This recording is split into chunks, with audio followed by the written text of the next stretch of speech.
দেখা করা। এটা কি শুধুই তোমার প্রাণ বাঁচিয়েছে বলে যেতে চাচ্ছ? না, কবে না জানি পরিণীতা এইসব শুনে ফেলে।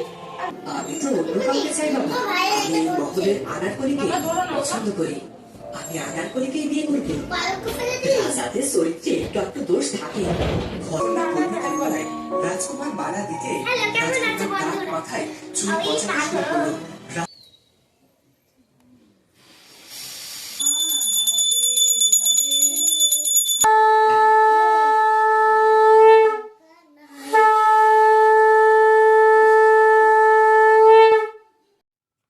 নমস্কার বন্ধুরা, আমি শুক্লার ফ্যামিলিতে জানাই তোমাদের অনেক অনেক স্বাগত।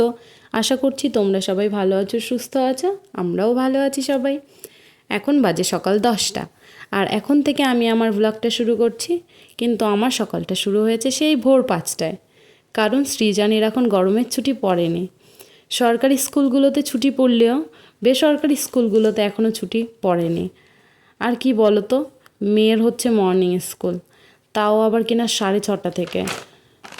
ওরা তো ঘুম থেকেই ওঠে 7টার সময়। যাই হোক, সপ্তাহে 2-1 দিন স্কুলে যাচ্ছে আর বাকি দিনগুলোতে ঘুমাচ্ছে।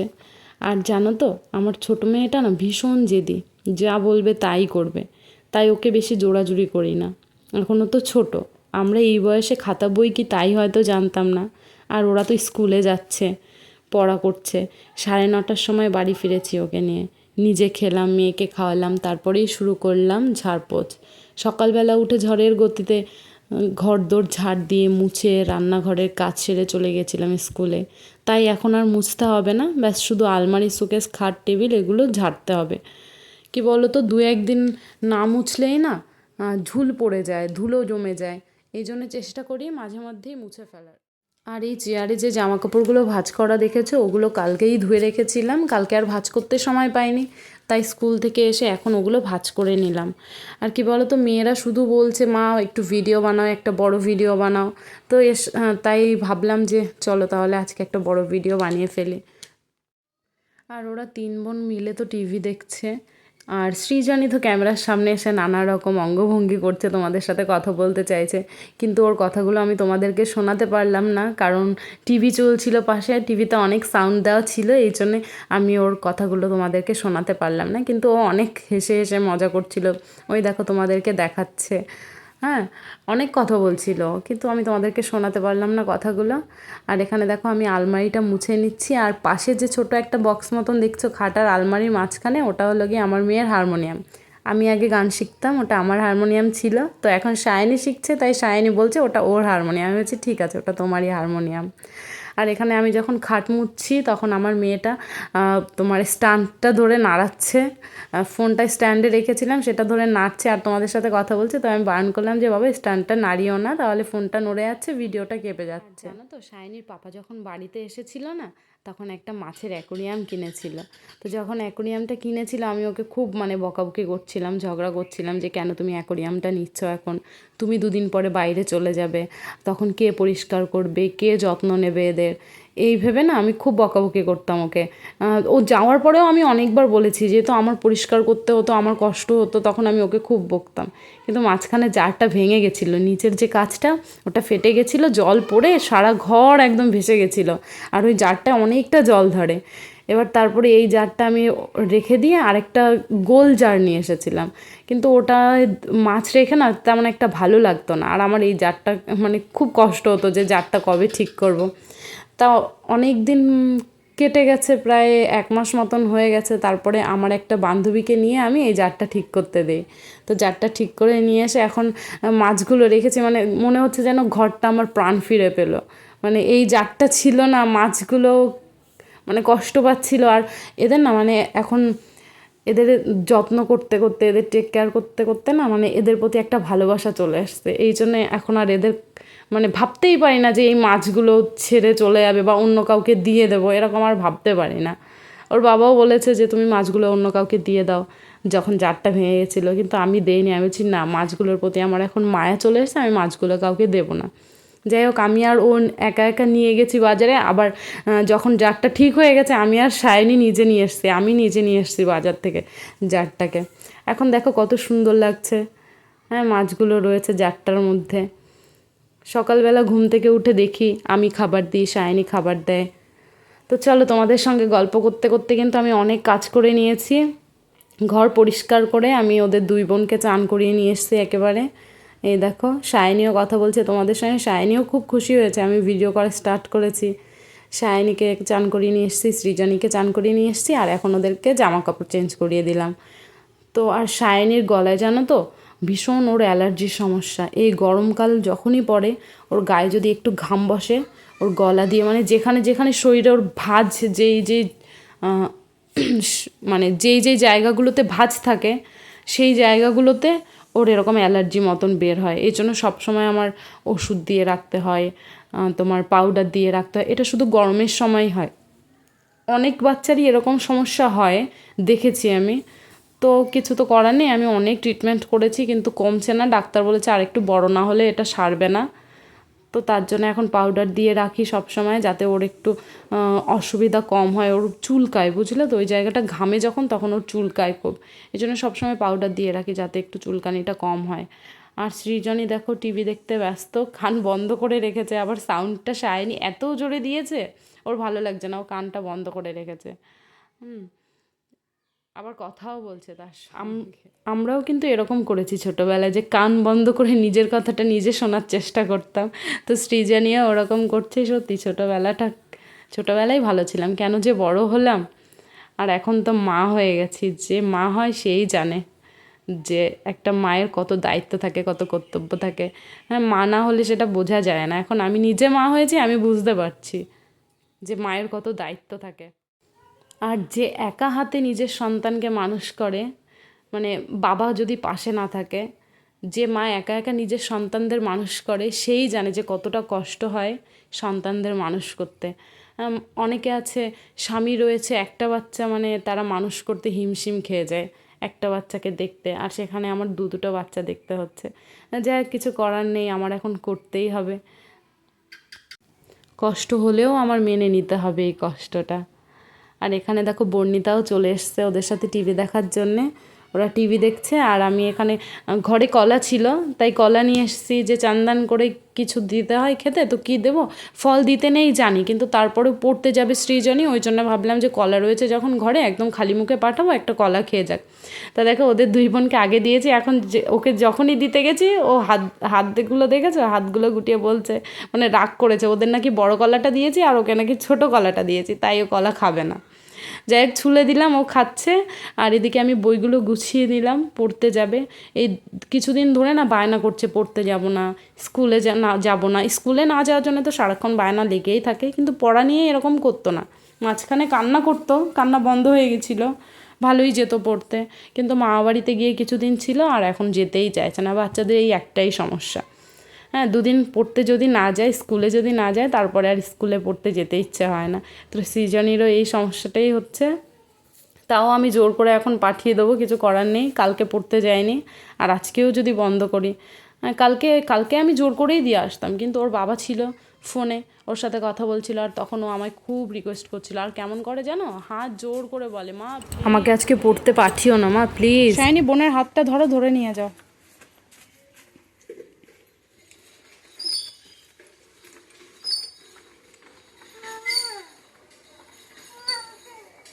টাটা।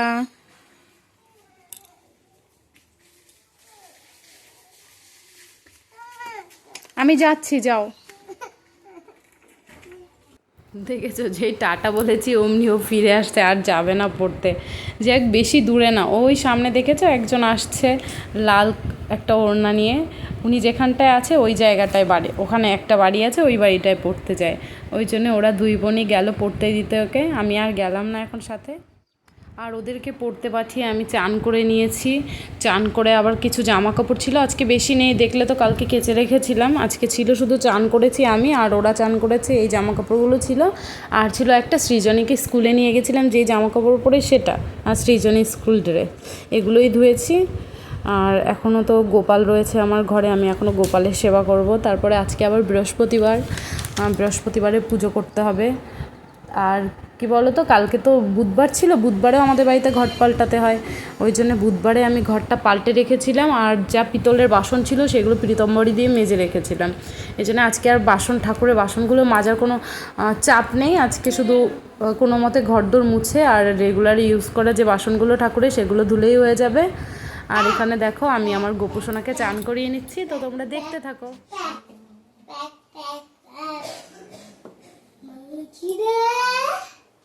তোমাদের খিদে পেয়েছে? ও মা, ওরা জল খাচ্ছে, ওদের খিদে পেয়েছে।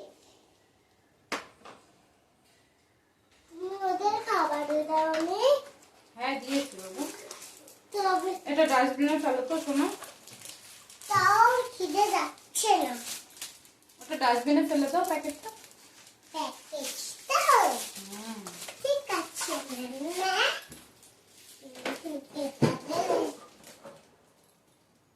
আমার ডাস্টবিনে ফেলে দিয়েছো কেন?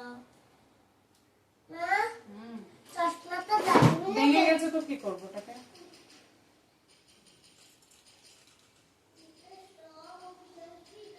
ও ঠিক আছে।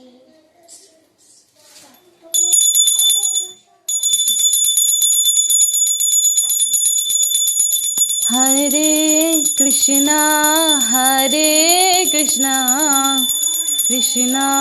কৃষ্ণা হরে হরে, হরে রামা রামা রামা হরে হরে, হরে কৃষ্ণা কৃষ্ণা কৃষ্ণা হরে হরে, হরে রামা রামা রামা হরে হরে, হরে হরে।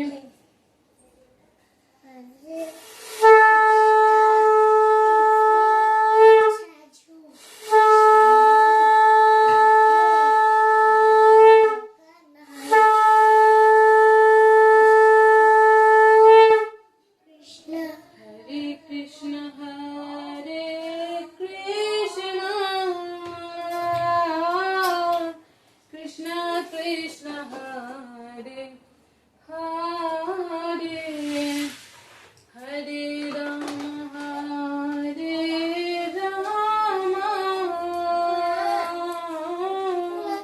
রাম রাম হরে হরে। দেখো বাবা, তোমাকে খুব মিষ্টি লাগছে, খুব সুন্দর দেখাচ্ছে তোমাকে সোনা। সোয়ানটা বাবা, হ্যাঁ তুমি আমার সোনা বাবা। বাবা গপু, আমার ভুল ত্রুটি সব ক্ষমা করে দিয়ে বাবা। আমি মন্ত্র তন্ত্র কিচ্ছু যাই না, যেভাবে তোমার সেবা দিলাম তুমি গ্রহণ করো। এই সংসার তোমার, এই সংসার জুড়ে তুমি থেকো সারা জীবন, যেন তোমাদের নিয়ে আমি ভালো থাকতে পারি, সারা জীবন যেন তোমার সেবা করে যেতে পারি বাবা। বাবা ভালো থাকো, সুস্থ থাকো। আমাদের ভুল ত্রুটি সব ক্ষমা করে দিও। আমি তো জানি না কি করে তোমার সেবা করতে হয়, তারপরেও তোমার আমি তো সেবা নিজে করি, জানি ভুল ত্রুটি হয়, তুমি আমি কি ক্ষমা করে সুন্দর দিও সোনা। করে রাখি, তুই তো রাখতেই পারো না। ঠিক বলেছ, আমি তো রাখতেই পারি না।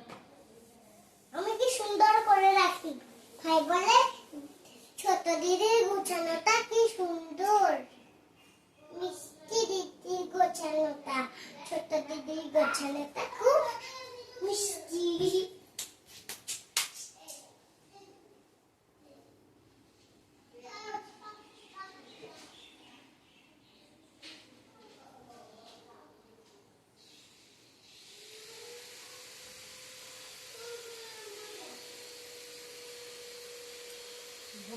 বাবা আমি একটু খাইয়ে দেবো।